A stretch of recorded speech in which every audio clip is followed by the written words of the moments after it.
ده تكملة فيديو اول زيارة. احنا لسه لحد دلوقتي في اول زيارة. المفروض ان الدكتور بياخد في اول زيارة تاريخك الطبي والصحي كله، وبيسأل على كل تفصيلة صغيرة، بيسأل على كل حاجة، لان هو ده اللي هيحط على اساسه الخطة بتاعتك، اذا كان الحمل بتاعك هيبقى عالي الخطورة ولا حمل طبيعي او عادي. بيسأل في 3 نقاط مهمة جدا ليكي وليه.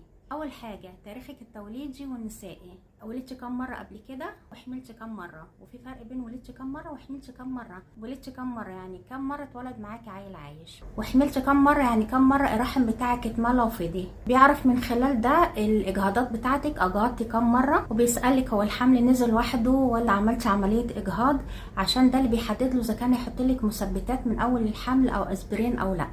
وهيسألك اذا كان ولدتي قيصريات قبل كده وايه سبب القيصريات، عشان ده اللي بتحدد قصاده برضو اذا كانت وليدي طبيعي بعد كده ولا هيبقى فيه مشكله. وهيسألك اذا كان جالك قبل كده مشاكل اثناء الحمل زي ضغط او سكر، او جالك نزيف اثناء الولاده، او لان هو ده كله اللي هيحط على اساسه خطه المتابعه بتاعتك طول فتره الحمل.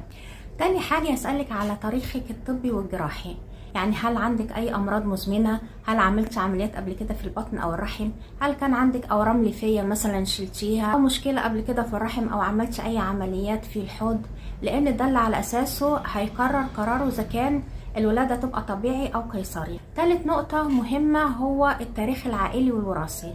ده فيها هنبص بقى على الجينات الوراثيه، لو كان في حد من العيله عندك او في عيله الزوج عنده امراض جينيه او متلازمات معينه من اي نوع، او حد عنده امراض مزمنه من ضغط او سكر او قلب، عشان ده تبقى متوارثه بعد كده في الجنين، او في تاريخ قبل كده في العيله سابق لولاده توائم او تعدد اجنه.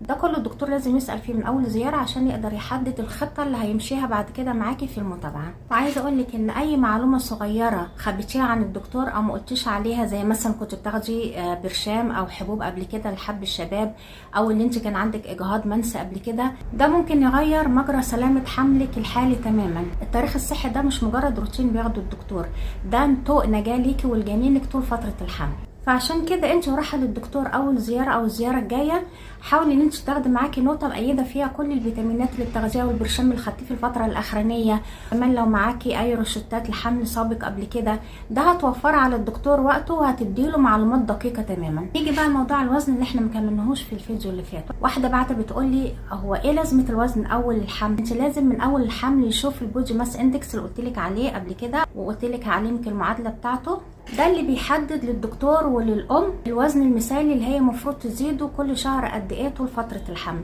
انا صحيح قلتلك قبل كده اللي انت المفروض اللي بتزيدي من 10 ل 12 كيلو ده بالنسبة للطبيعي، اللي هو الوزن الطبيعي.